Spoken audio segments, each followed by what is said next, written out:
এমডিএচ দম আলু, ডাল তড়কা এবং মাশরুম মশলা। এমডিএচ দিয়ে রাঁধলে খাবার হবে মজাদার। এমডিএচ আপনাকে সর্বদা নতুন স্বাদ দিতে প্রতিবদ্ধ।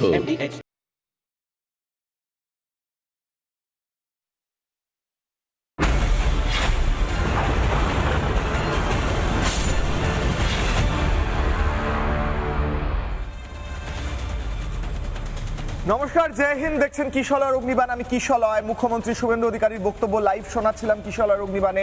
তিনি এখনো স্টেজে উপস্থিত রয়েছেন, সেই ছবি একদিকে রাখছি।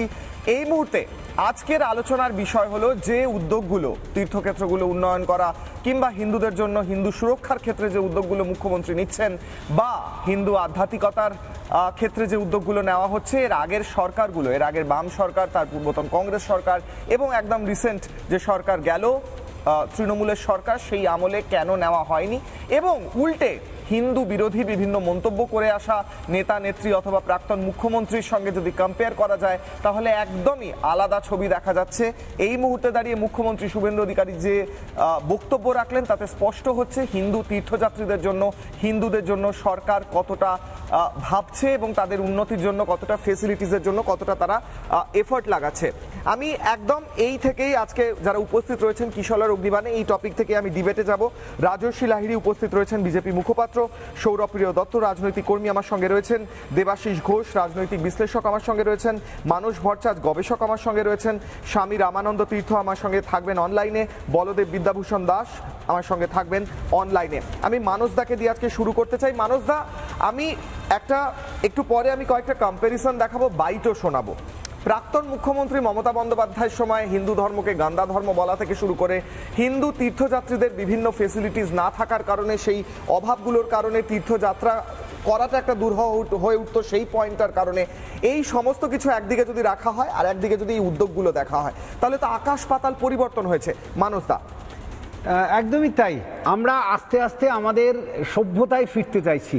হিন্দু ধর্মটাকে যতটা সংস্কৃতির সঙ্গে জড়ানো হয়, যতটা সংস্কারমূলক করে তোলা হয়েছিল, আদপে হিন্দু ধর্মকে দেখলে বোঝা যাবে সেটা হচ্ছে আমাদের জীবনচর্যার একটা অঙ্গ। গোটা পৃথিবীর মধ্যে একমাত্র হিন্দু সভ্যতা বা সংস্কৃতি যেখানে বিরোধী মত সব থেকে গুরুত্বপূর্ণ, এবং তার থেকেও বড় কথা, এখানে ধর্মের সঙ্গে বিজ্ঞানের কোনো কালে কোনো বিরোধ নেই। যদি পৃথিবীর প্রথম দিকের যত রকমের কাজ হয়েছে, সব রকম, তুমি ব্যাকরণ লিখেছেন পাণিনি, পরমাণু নিয়ে কাজ করছেন কনাদ, এইরকম মানে পরপর পরপর বলা যায়, এমনকি সেক্স লাইফ নিয়ে যিনি গবেষণা করছেন বাৎসায়ন, তিনিও কিন্তু হিন্দু ধর্মের ঋষি হিসাবে পরিচিত। যিনি সব থেকে হিন্দু ধর্মের বিরোধিতা করে বক্তব্য দিয়েছিলেন, তার নাম চারবাক, তিনিও কিন্তু হিন্দু ধর্মের ঋষি। অর্থাৎ হিন্দু ধর্মের চর্যার যে পরম্পরাটা ছিল, সেই পরম্পরাটাকে আমরা পুরো নানা ধরনের সংস্কার দিয়ে ঢেকে দিয়েছিলাম, উন্নয়নটাকে ঢেকে দিয়েছিলাম। হিন্দু ধর্ম বিশেষত, এবার পশ্চিমবঙ্গের কথা যদি ধরো, গোটা ভারতবর্ষের মধ্যে পশ্চিমবঙ্গ একমাত্র রাজ্য যেখানে দুটো পরস্পর বিরোধী মত হাত ধরাধরি করে চলে। বৈষ্ণব কুলশিরোমণি শ্রীচৈতন্যদেব এবং শাক্ত কুলের যারা প্রধান, রামকৃষ্ণ, রামপ্রসাদ থেকে আরম্ভ করে সবাই, তাদের মধ্যে কখনো বিরোধ দেখা দেয়নি। এটাই পশ্চিমবঙ্গ। অর্থাৎ গোটা ভারতবর্ষকে, মানে চৈতন্যদেব না থাকলে তো ধরো আজকে বৃন্দাবনের অস্তিত্বই থাকতো না। বৃন্দাবন আবিষ্কার করেছিলেন চৈতন্যদেব, পশ্চিম বাংলার একজন। একইভাবে বিবেকানন্দ না থাকলে আমাদের হিন্দু ধর্মের যে প্রসারতা, সেটা হতো না। সুতরাং ভারতবর্ষকে ধর্ম শিখিয়েছে পশ্চিমবঙ্গ, মানে আধুনিক কালের যে ফরম্যাট, সেটা ভক্তিবাদ হোক শক্তিবাদ হোক, দুটোতেই। সেই পরিপ্রেক্ষিতে পশ্চিমবঙ্গের সেই জাগরণ খুব দরকার ছিল। একই সঙ্গে ভারতবর্ষের উন্নয়নের ক্ষেত্রে পশ্চিমবঙ্গের যে ভূমিকা, ধর্ম এবং বিজ্ঞানকে পাশাপাশি এগিয়ে নিয়ে যাওয়ার যে ভূমিকা, সেক্ষেত্রেও সেটা কি আগের সরকারের আমলে হচ্ছিল মানুষদা? কারণ মুখ্যমন্ত্রী, প্রাক্তন মুখ্যমন্ত্রী মমতা বন্দ্যোপাধ্যায় একটা লিস্ট তুলে ধরতেন, আমি কালীঘাট করে দিয়েছি, আমি তারকেশ্বর করে দিয়েছি, আমি মায়াপুর করে দিয়েছি, আমি নবদ্বীপ করে দিয়েছি, আমি দক্ষিণেশ্বর করে দিয়েছি, সব আমি করে দিয়েছি, তিনি বলতেন না? তো সেই ক্ষেত্রে দাঁড়িয়ে প্রাক্তন মুখ্যমন্ত্রী মমতা বন্দ্যোপাধ্যায় দাবি করতেন তিনি প্রচুর উন্নয়নের কাজ করছেন বা সেই তীর্থক্ষেত্রগুলো করে দিয়েছি বলতেন তিনি। তো সেই ক্ষেত্রে মুখ্যমন্ত্রী শুভেন্দু অধিকারী কি আলাদা করছেন এই প্রশ্ন উঠতে পারে মানুষ। একদম, দেখো প্রথম কথা হচ্ছে যে আধ্যাত্মিকতার জাগরণ মানে কিন্তু সেইখানে কতগুলো সিঁড়ি করলাম, কতগুলো ব্রিজ করলাম, কতগুলো ফ্লাইওভার করলাম, এটা নয়। ধরো শ্রাবণ মেলায় তারকেশ্বরে কেন যাবে লোকে? এখন সেইটাতে যদি আমরা ওই জায়গাতে পড়ে থাকি, শিব মানে হচ্ছে মঙ্গলময়, শিব মানে হচ্ছে কল্যাণময়, শব্দটার অর্থ শিব মানে গাঁজা নয়। আমি যদি বলি যে তারকেশ্বরে আমি আশেপাশে প্রচুর গাঁজার দোকান করে দিয়েছি, শিব মানে গাঁজা খাও, তাহলে পরে ভাবনাটাই বদলে যায়। এখন সেই আধুনিকতাকে বরণ না করে আমরা যদি সেই কল্যাণময় রূপের বিকাশ ঘটাতে পারি, যদি আমরা এটা বোঝাতে পারি যে যখন সমুদ্র মন্থন হচ্ছে প্রথম যেটা উঠেছিল সেটা হলাহল, কালকুট বিষ, আমরা যা কিছু করতে যাব বা আমাদের জীবনের যে প্রাত্যহিক বা দৈনন্দিন জীবনের যে বিষয়, সেখানে আমাদেরকে প্রথম যেটা সহ্য করতে হবে সেটা হচ্ছে বিষের মতো আঘাত। এটা হচ্ছে শিবের শিক্ষা, যে আগে যদি তুমি সেই বিষ পান করতে শেখো তবে তুমি অমৃতের সন্ধান পাবে। আমরা এখন সেই আধ্যাত্মিক পরম্পরায় সেই রুটসে ফিরছি, ব্যাক টু দ্য রুটস। আমি সৌরভপ্রিয়দার কাছে যাওয়ার আগে আমি একটা ভিজুয়াল কম্প্যারিজন করতে চাই। প্রাক্তন মুখ্যমন্ত্রী মমতা বন্দ্যোপাধ্যায় আর বর্তমান মুখ্যমন্ত্রী শুভেন্দু অধিকারীর আমি একটা ভিজুয়াল কম্প্যারিজন দেখাতে চাই, এই কারণ তোষণ এক জায়গায়। প্রাক্তন মুখ্যমন্ত্রী মমতা বন্দ্যোপাধ্যায় দুর্গাপুজোর উদ্বোধনেও বিভিন্ন সময় দেখা গিয়েছে তিনি মাথার কাপড় এমন ভাবে নিচ্ছেন তা বোরখার মতো দেখাচ্ছে, না কি বলে ওটাকে, যেটা হিজাবের মতো দেখাচ্ছে। কিন্তু বর্তমান মুখ্যমন্ত্রী শুভেন্দু অধিকারী তিনি নিজের ধর্মটা পালন করেন, তিনি নাটক করতে যান না, তিনি দেখাতে যান না যে দেখো আমি মাথায় হিজাব পরছি বা আমি তোমাদের ধর্মাচরণ করতে বসছি। সেই কারণে দাঁড়িয়ে বর্তমান মুখ্যমন্ত্রী শুভেন্দু অধিকারী নিজের ধর্মটা যেমন পালন করেন, অন্য ধর্মকে সম্মানও করতে জানেন। কিন্তু প্রাক্তন মুখ্যমন্ত্রী মমতা বন্দ্যোপাধ্যায়ের সময় আমরা দেখেছি তোষণের নামে কখনো ইফতার করতে যাওয়া, কখনো হিজাব পরে যাওয়া, হিজাব পরে দুর্গাপুজোর উদ্বোধনে যাওয়া, মা কালীর দিকে চরণামৃত ছুঁড়ে মারা, আর বলা যে আমি সব তীর্থক্ষেত্রগুলো করে দিয়েছি। এই কম্প্যারিজনটা দেখে স্পষ্ট হচ্ছে যে সরকারের পরিবর্তনের সঙ্গে সঙ্গে হিন্দু ধর্মের যে কথাটা মানুষদা বলছিলেন কালচারাল রুটসে ফিরে যাওয়া, সেটাও যেন নতুন করে শুরু হয়েছে, যেটা এর আগে হচ্ছিল না। সৌরভপ্রিয়দা, আপনি বর্তমান মুখ্যমন্ত্রী শুভেন্দু অধিকারীর এই উদ্যোগগুলোকে আশা করি সম্মান জানাবেন এবং প্রাক্তন মুখ্যমন্ত্রী মমতা বন্দ্যোপাধ্যায়ের তোষণ নীতিকে কন্ডেম করবেন। বলুন সৌরভপ্রিয়দা।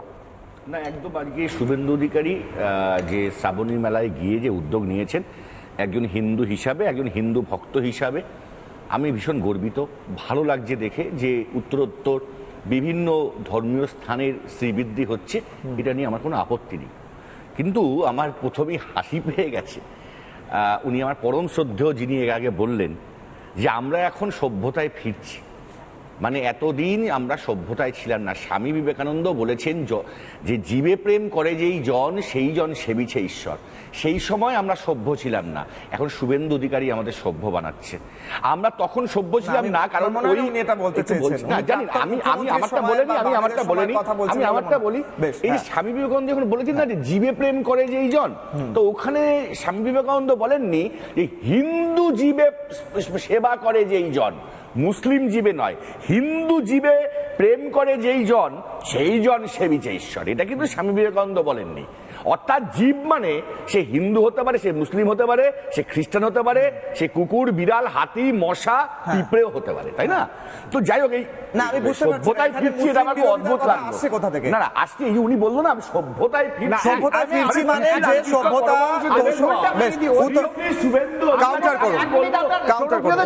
আমি একই সঙ্গে বলেছি আমরা সভ্যতা এবং সংস্কৃতিতে ফিরছি। কেন বলেছি? ধরো দুর্গা, আপনার উত্তরটা দিদি, সেটা হচ্ছে দুর্গা পুজোটা তো আমাদের পুজো।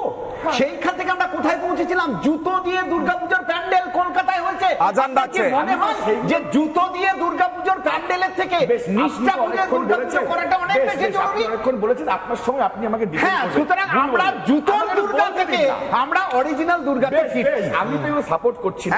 আমি রামকৃষ্ণ বিবেকানন্দ মিশনে পড়া ছেলে, আমি এই জামা খুললে আমার এখান থেকে এখনো এতগুলো তাবিজ কবজ আপনি দেখতে পারবেন। এই দেখুন এখানে আমি তাবিজ কবজ, ঠিক আছে, এসব বলবেন না, আমাকে ধর্ম শেখাবেন না। ধর্ম শেখাইনি, সন্ন্যাসী না আমি, ধর্ম শেখাইনি, আমি সন্ন্যাসী না। সৌরভপ্রিয়দা, আপনি জগন্নাথ ভক্ত আমি জানি, হ্যাঁ, কিন্তু আমার প্রশ্ন হচ্ছে, প্রাক্তন মুখ্যমন্ত্রী মমতা বন্দ্যোপাধ্যায় হিজাব পরার মতো কাপড় নিয়ে যখন দুর্গাপুজো উদ্বোধন করতে যেতেন, আর মুখ্যমন্ত্রী শুভেন্দু অধিকারী যখন তিলক পরে যান, এই ডিফারেন্সটা আপনি দেখতে পারেন না স্যার? আমি তোমায় চ্যালেঞ্জ করি, তুমি দেখাতে দেবে না। আমি তো শেষ করিনি লাস্ট। যে মুখ্যমন্ত্রী শুভেন্দু অধিকারী 2019-এর আগে যখন নন্দীগ্রামে রাজনীতি করেছেন, আমি দায়িত্ব নিয়ে বলছি, নন্দীগ্রামের বহু মুসলিম পরিবার, যে পরিবারে শুভেন্দু অধিকারী গিয়ে নাম রেখে এসছেন, এবং বহু ছবি দেখতে পারবেন যে শুভেন্দু অধিকারী মাথায় একটা রুমাল বেঁধে সরকারি অনুষ্ঠানে গেছেন, সরকারি অনুষ্ঠানে 2019-এর আগে সরকারি অনুষ্ঠানে মুখ্যমন্ত্রী হিসেবে, মন্ত্রী হিসেবে হিজাব তিনি মাথায় দিয়েছেন। আমি বলি এই ধরনের, হ্যাঁ তখন তিনি তৃণমূলে ছিলেন, রাজস্বী কাউন্টার করে দায়িত্ব নিয়ে বহু মুসলিম পরিবারের সন্তানের নাম শুভেন্দু রয়েছে নন্দীগ্রামে। সেই মুসলিম পরিবারের সেটাই তো ধর্মীয় সম্প্রীতির উদাহরণ। আপনি তো বলছেন এই সরকার মুসলিম বিরোধী। যে শুভেন্দু রাজস্বী দা কাউন্টার করুন, প্রত্যেকে বলতে দিতে হবে। রাজস্বী দা কাউন্টার করুন।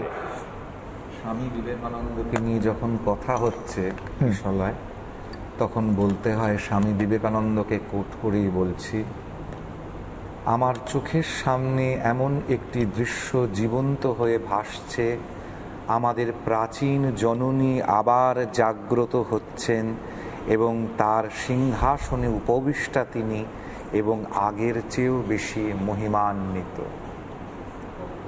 এদেশে মা কালী পাঁঠা খাবে, শিব ডমরু বাজাবে, কৃষ্ণ বাঁশি বাজাবে, যার পোষাবে সে থাকবে, যার পোষাবে না তিনি কেটে পড়তে পারেন। বক্তা স্বামী বিবেকানন্দ। তো আমি জানি না সৌরভদা এগুলো পড়েছেন কিনা, বা সৌরভদা নিশ্চয়ই বাম শিক্ষা জমানায় পড়েছেন, তাই হয়তো সিলেবাসের মধ্যে এবিটিএ বা এগুলো রাখেননি। খুব স্বাভাবিক, কারণ আমরা শুধু স্বামী বিবেকানন্দের জাত যায় কিভাবে বলে ছোট্টবেলার ওই তামাকের গুড়গুড়া টেনে দেখলেন, এটুকুই বলা হয়েছে। বাকি বাণী এবং রচনাতে স্বামী বিবেকানন্দ কি বলছেন, আমি গর্বিত হিন্দু, তিনি বলেছেন। গর্বিত হিন্দু। আমেরিকা যাওয়ার পথে যখন একজন পাদ্রীর সঙ্গে তর্ক হচ্ছে, তখন তার বক্তব্যটা কোনোদিন পড়ানো হয়নি। আর একটা বাজে কথা আমার ধর্ম সম্বন্ধে বললে পরে তুলে নিয়ে সমুদ্রের জলে ছুঁড়ে ফেলে দেবো, এটা বলছেন একজন খ্রিস্টান পাদ্রীকে। বলছেন স্বামী বিবেকানন্দ। যখন তাকে তাচ্ছিল্য করে বলা হচ্ছে শিকাগো ধর্ম মহাসভায়, ওই দেখো তোমার গীতা একদম সব থেকে, তোমাদের ধর্মের গীতাটা সব থেকে নিচে আছে, ওর কোনো ভ্যালু নেই, ওর কোনো মূল্য নেই, দেখো একদম ওপরে বাইবেল আছে, তারপরে কোরআন আছে, তারপরে এই আছে, ওই আছে, সেই আছে, অমুক তসুক। হাসতে হাসতে শান্ত স্বরে সেই গৈরিক বসনধারী বাঙালি সন্ন্যাসী বলেছিলেন, একটা টানে গীতাটাকে বার করে আনলেন, সমস্ত বইগুলো চুরচুর করে পড়ে গেল। বলে এই কারণেই বইটা গীতা সব থেকে নিচে আছে, কারণ একমাত্র গীতারই সামর্থ্য আছে এই বাকি প্রতিটি বইকে নিজের ওপরে ধারণ করার, নিজের মধ্যে ধারণ করার। তো যাই হোক, দেখো কিশোরায়দা, প্রথম কথা হচ্ছে, আরে তোমরা শুনলে 1000 কোটি টাকার একটা বাজেট এড়িয়ে দেওয়া হয়েছে। প্রতিটা জাতি তার নিজের যেটা সংস্কৃতি, তার নিজের যেটা পূর্বপুরুষানুক্রমে পাওয়া যে উপলব্ধি, সেটা সবার সামনে সুন্দর করে দেখাতে চায়, এবং একেবারে ঢেঁড়া পিটিয়ে বিরাটভাবে, এবং সেটা সেই প্রাচীনত্বকে বহন করে নিয়ে আগামী 16 তারিখ রথযাত্রা আরম্ভ হচ্ছে। সেজে উঠছে পুরী, সেজে উঠছে উড়িষ্যা।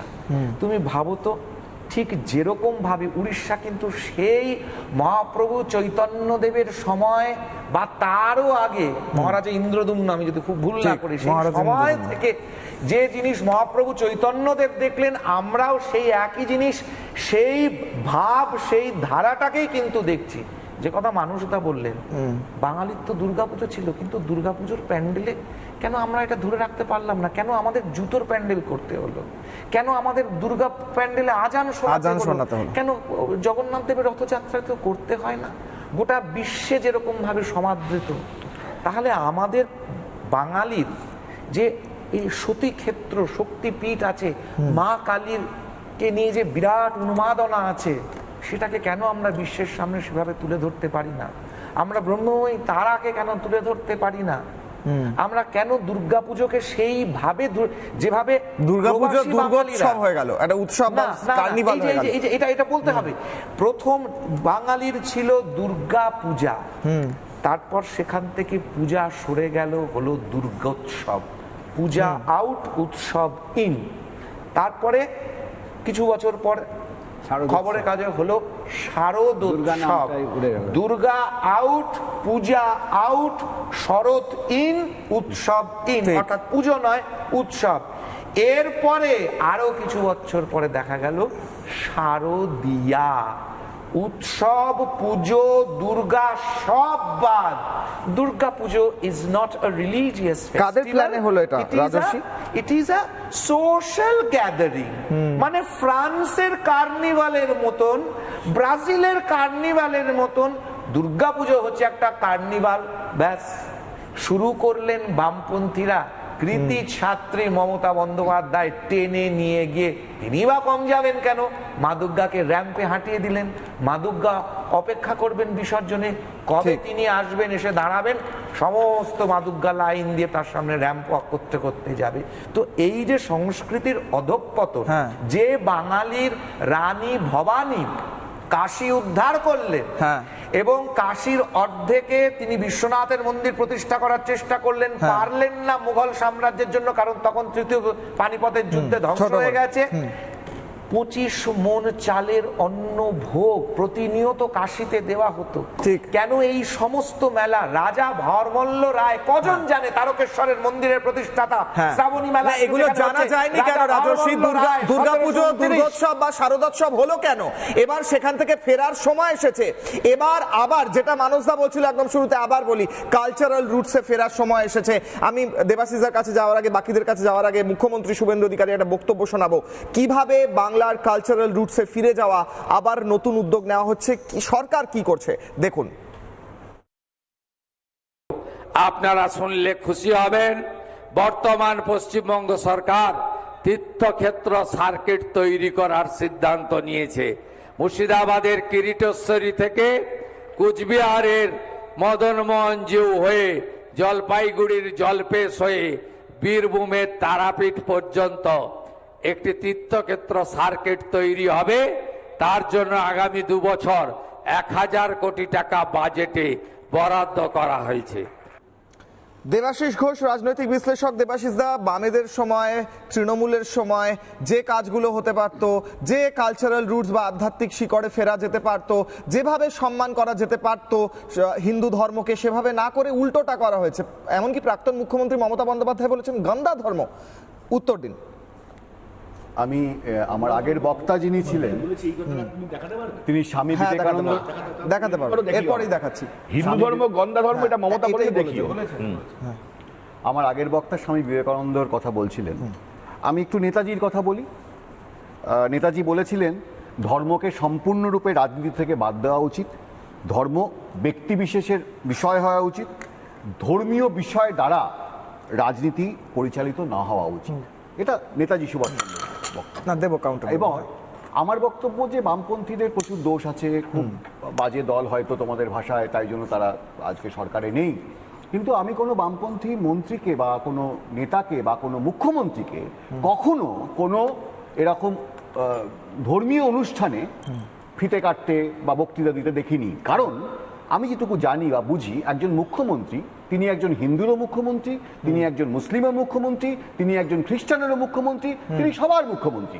তিনি কোনো হিন্দু ধর্মের মানে ধারক বাহক নন, তিনি একজন মুখ্যমন্ত্রী। শুভেন্দু অধিকারী আলাদা করে কি আছেন সেটা আলাদা কথা, কিন্তু উনি যখন শুভেন্দু অধিকারী মুখ্যমন্ত্রী হিসেবে শপথ গ্রহণ করেছেন, তার মানে উনি আমাদের রাজ্যের মুখ্যমন্ত্রী। হ্যাঁ, তাতে কি রাজ্যের মুখ্যমন্ত্রী তাতে কি হয়েছে? দেখুন, মানে, তারাপীঠ, তারকেশ্বর, মুখ্যমন্ত্রী একজন হিন্দু, নিজে পার্সোনালি একজন হিন্দু, তিনি তারকেশ্বরে পার্সোনাল ক্যাপাসিটিতে যেমন যেতে পারেন, তেমনি মুখ্যমন্ত্রী হিসেবে তারকেশ্বরে যদি একটি উৎসব হয়, সেই উৎসবের উদ্বোধন করতে যেতেই পারেন। আমি আপনার লজিকটাই বুঝতে পারছি না স্যার, আমি কোন বুঝিয়ে দিচ্ছি। কনস্টিটিউশনে বারণ আমি করা বুঝিয়ে আছে দিচ্ছি। আপনি যে লজিকটা- মুখ্যমন্ত্রী বা আপনি প্রধানমন্ত্রী লজিকটা- আপনি কোনো লজিকটা- ধর্মীয় জায়গায় যেতে আপনি পারবেন না? লজিকটা আপনি বুঝতে লটা পারছেন না, দেখান। আমাকে একটু বলার হ্যাঁ, সময় লটা দেখান। আমি ল দেখাতে পারবো না, আমি লজিকটা বোঝাতে পারবো। এটা লজিকটা তো আপনার লজিক স্যার। আমি লজিক বোঝাচ্ছি, এটা তো আপনি- বামপন্থী আপনি- লজিক। আমি আচ্ছা আপনি মেনে নিন। আমি বলতে চাইছি যে ধরুন আপনারা হয়তো বুঝবেন না, এই যে নিট পরীক্ষা টরীক্ষা হয় এটা হয়তো বিজেপিরা বুঝবে না, ও তো সবই কোশ্চেন পেপার বেরিয়ে যাচ্ছে। আমি বলছি যখন যারা কোশ্চেন পেপারটা তৈরি করে না, তখন এটা নিয়ম থাকে যে তার যারা আত্মীয় পরিজন ইত্যাদি ইত্যাদি তারা কেউ পরীক্ষায় অংশগ্রহণ করতে পারবে না। তার কোনো ল নেই, লজিক নেই আপনি বলবেন। এরকম ভাবেই মুখ্যমন্ত্রী তো নিউট্রাল একজন মানুষ, তিনি সব ধর্মের মুখ্যমন্ত্রী, তিনি রাজ্যের মুখ্যমন্ত্রী, এটা 1 নম্বর। 2 নম্বর হচ্ছে ওনাকে আমরা মুখ্যমন্ত্রী বানিয়েছি বা পশ্চিমবঙ্গ জনগণ মুখ্যমন্ত্রী বানিয়েছে হিন্দু ধর্মের পৃষ্ঠপোষকতা করার জন্য নয়।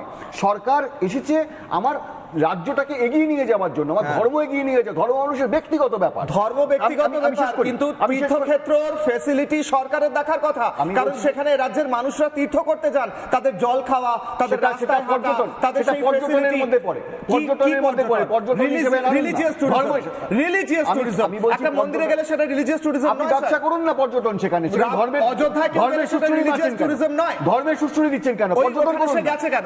রাম মন্দির দর্শন করতে আরে গেছে। রাম মন্দিরে তো টাকা চুরি হয়েছে, সে নিয়ে পরে আলোচনা করবো। সেটা বিজেপি চুরি করে নিয়েছে, আমি সে নিয়ে আসছি কে না। ধরিয়ে সে নিয়ে দিয়েছে, আসছি না। কারা এফআইআর করেছে, কারা অ্যারেস্ট পুরো- হয়েছে সেই নিয়ে আমি বলছি আলোচনা আবার হচ্ছে। এখানে আবার টাকা রাম চুরি মন্দির নিয়ে আসবে। ট্রাস্টের মধ্যেও সে টাকা চুরি আসবে, আমি আসছি ট্রাস্টের না। মধ্যে থেকেই আমি ট্রাস্টিরা বলছি ধরেছে। যে- অন্য কথা বলছি, আমি বলছি যে- অযোধ্যায় আমি যদি বলছি- কেউ আমি- ধর্ম করতে আমাকে- যান, যদি কেউ তীর্থ করতে যান, তাহলে সে তো রিলিজিয়াস আরে- কারণে গিয়েছেন স্যার। আরে তার তো ফ্যাসিলিটির প্রয়োজন আছে স্যার। থরি আজকে মুখ্যমন্ত্রী না হলে কেউ তারকেশ্বর যাচ্ছিল না, এত বছর ধরে তারকেশ্বরে তো হয়ে মুখ্যমন্ত্রী যাচ্ছে। গিয়ে যদি এর সমস্যা ফ্যাসিলিটির কোথায়? উদ্বোধন করেন, তাহলে আপনার কেন অসুবিধা আমার হচ্ছে অসুবিধা স্যার? হচ্ছে এটা যে আসলে মুখ্যমন্ত্রী আপনারা না- কি আসলে আপনি হিন্দু তো- বিরোধী? দেখুন আপনি তো হ্যাঁ। আপনি যেগুলো বলবার আমায় বলে না, দিন, প্রশ্ন হিন্দু করছি, বিরোধী, আপনি কি যা যা হিন্দু বিরোধী। বিরোধী? আপনি বলুন না। হিন্দু আমি বিরোধী বলছি বলে যে- কি কষ্ট আমি হচ্ছে যে বলছি কেন যে- তারকেশ্বরে আমি- ফ্যাসিলিটি আমি হচ্ছে বা বলছি মায়াপুরে যে ফ্যাসিলিটি হচ্ছে? এই যে আজকে মানুষদা অনেক কথা বলছিলেন, এই যে শিক্ষাটা মানুষ পাবে কোথা থেকে? এক সেকেন্ড। আর মানুষের এই যে মানুষকে শেখাচ্ছে মানুষ দ্বারা, আমি আসি, এই বলদেব শিক্ষাটা বিদ্যাভূষণ দাস রেডি রয়েছেন আমাদের সঙ্গে। এই, আমি শেষ করতে দিন। না না, আপনি শেষ করুন স্যার, নাহলে বাকিদের কাছে যেতে হবে। আমি রামানন্দ বলতে চাইছি যে রয়েছেন। আমাদের যে শিক্ষা ব্যবস্থা সেটা তো ধসে গেছে। আজকে মুখ্যমন্ত্রী 2 মাস 3 মাস হয়ে গেল 34 বছর প্লাস 15 বছর বসে গিয়েছে।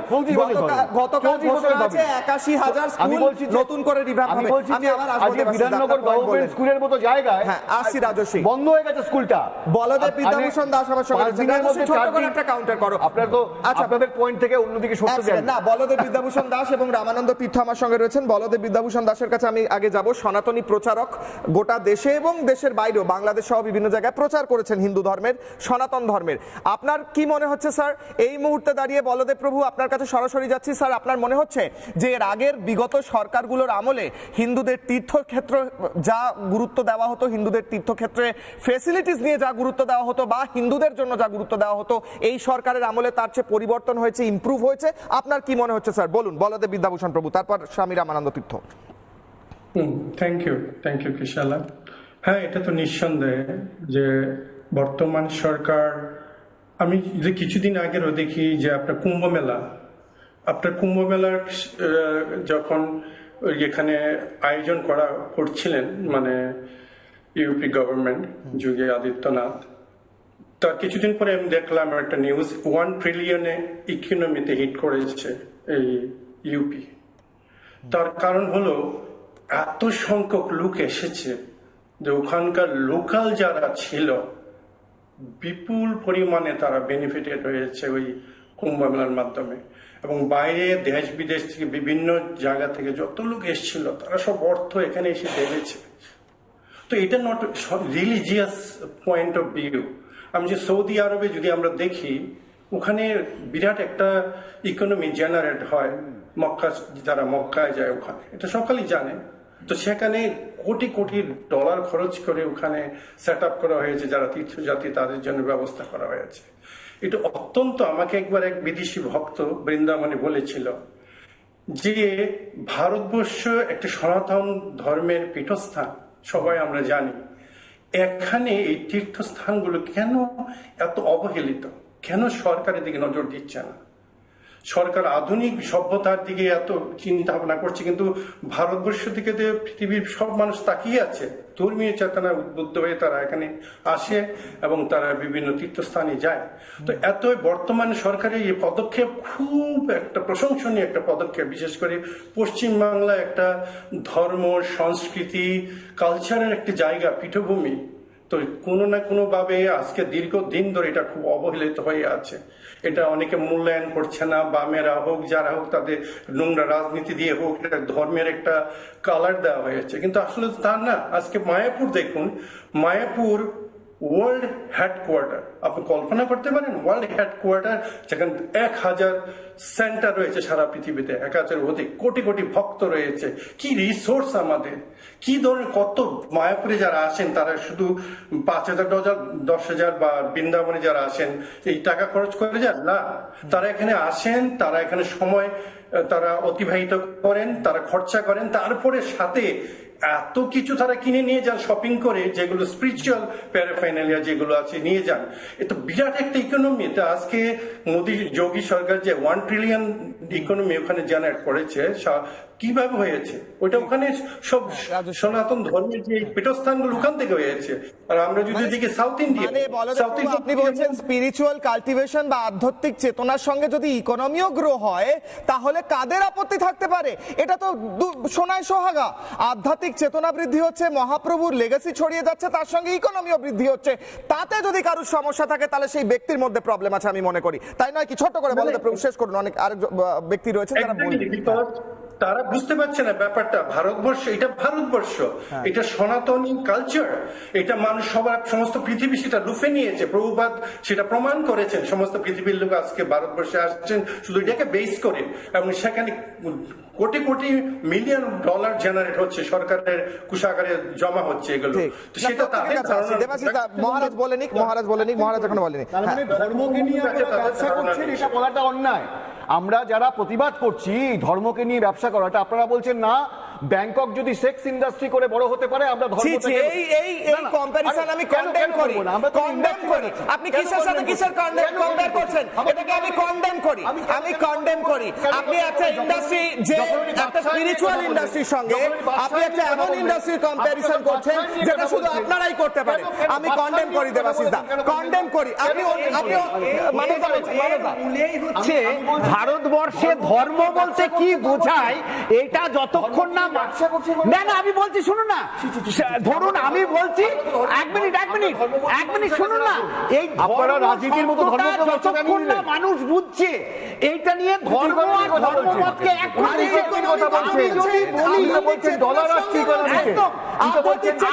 করে একজন ব্যবসায়ী ধার্মিক হতে পারে না? মানে আপনার কি মনে হয় যে একজন ব্যবসায়ী ধার্মিক হতে পারে না? ধর্ম শব্দটার মানে হচ্ছে কর্তব্য পরায়ণ হওয়া। মাদুলি গলায় ঝোলালে ধার্মিক হয় না, টিকি রাখলে ধার্মিক হয় না। ধীতির খবর নমস্তেহম শৌচানাম ইন্দ্র নিগৃহ ধীবিদ্যা সত্যমক্রদ। আমি বলছি আজকে দশকম ধর্ম লক্ষণ আপনি জানেন, যে মানুষ ধৈর্যশীল তিনি ধার্মিক, যে মানুষের মধ্যে মানবতা আছে তিনি ধার্মিক। যে মানুষের সব জায়গায় আছে দেবাশিসদা, মার্কসিস্ট বা কমিউনিস্টরা ব্যবসা করে না, ব্যবসা তো করতেই হবে, নাহলে পেট চলবে কি করে? ওখানে টোটোওয়ালা টাকা নেবে না? আপনি বলুন, মায়াপুরে একজন টোটোওয়ালা কি টাকা ছাড়া সার্ভিস দেবে? রামানন্দ তীর্থ মহারাজ, একদিকে লেজার শো ছবি দেখাচ্ছি, আমি রামানন্দ মহারাজের কাছে যাবো। রামানন্দ মহারাজ প্রত্যেকের কাছে আসি। রামানন্দ মহারাজ, হ্যাঁ দেখুন, আমি তো দেখাচ্ছি আর রামানন্দ মহারাজের বক্তব্য বলুন স্যার। আমি তো অনলাইনে আছি, হ্যাঁ, তাই আমি প্রত্যাশা করব এরা ভদ্রলোকের মতো চুপ করে একটু শুনবে। প্রথম কথা হচ্ছে এই সংবিধানের প্রচ্ছদ দেখুন। ভারতবর্ষ একটি ধর্মনিরপেক্ষ গণতান্ত্রিক দেশ অ্যাজ পার দেয়ার কনস্টিটিউশন, এবং এই কনস্টিটিউশনে যে বহুলাংশের কথাকেই কিন্তু রাষ্ট্রের কথা হিসেবে ধরে তোলার কথা বলা হয়েছে। যে কোনো সভ্য গণতান্ত্রিক দেশে এটাই হয়। সেই কারণে ভারতবর্ষের হিন্দু জনবহুলতার ক্ষেত্রে তার নির্যাস নিয়ে সংবিধানের প্রচ্ছদটাই রামময়। সেখানে সরকারি অনুষ্ঠান যদি শিবময় হয় তাতে কি সমস্যা থাকতে পারে আমাদের কমিউনিস্ট বন্ধুদের আমি জানি না। এখন ঘটনা হচ্ছে, আমাদের বন্ধু বললেন যে নিটের প্রশ্নপত্র যারা বানান তাদের আত্মীয়রা যেন পরীক্ষা না দেয়, সেই রকম একটা নিরপেক্ষতার তারা দাবিদার, মানে বা এরকম হওয়া উচিত।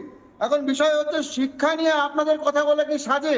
শিক্ষায় অনিলায়ন করে বাংলার শিক্ষার ব্যবস্থার তো সর্বনাশ আপনারা সেই সময় করে দিয়েছেন।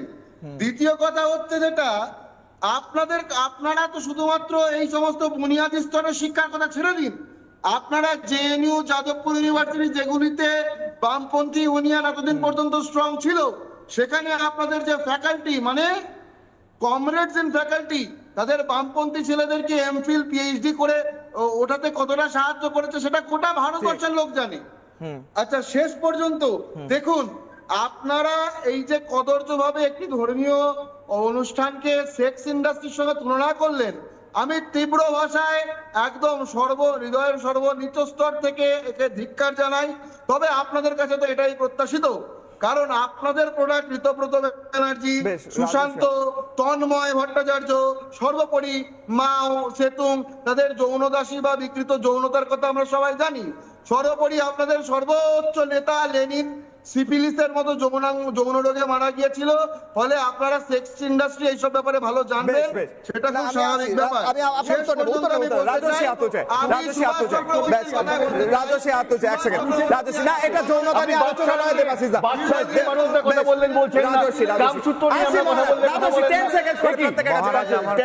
জানিয়ে দিয়েছেন, তাই আমি নিয়ে আর কোনো কথা বলছি না, কারণ এটা এই প্রতিবাদ আমারও আছে। যাই হোক, এইটা হচ্ছে দ্বিচারিতা বামপন্থার। মন্দির থেকে ট্যাক্স নেব, মন্দির থেকে আয় করব, রোজগার করব, কিন্তু মন্দিরে বা কোনো ধর্মীয় ব্যাপারে ফেসিলিটিস দিতে গেলে তখন আমি বিরোধিতা করব।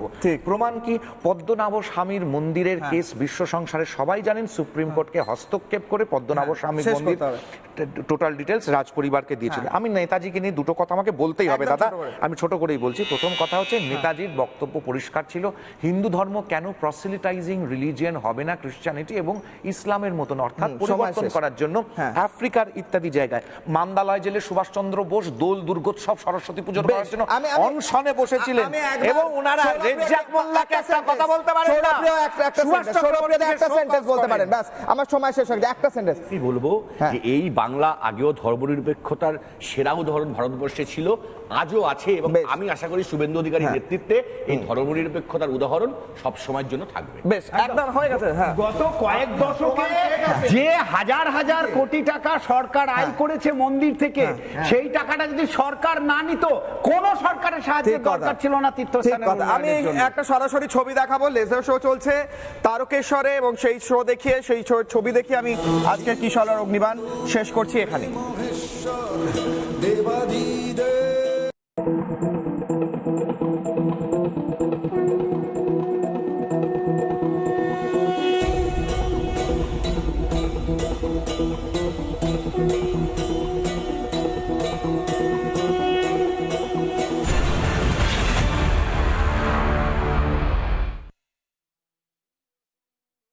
চায়ের আসল স্বাদ শুধু MDHT+ থেকেই আসবে। মাথায় দেখো লবঙ্গ এলাচ দিয়ে ভরপুর MDH T+ মশলা। MDH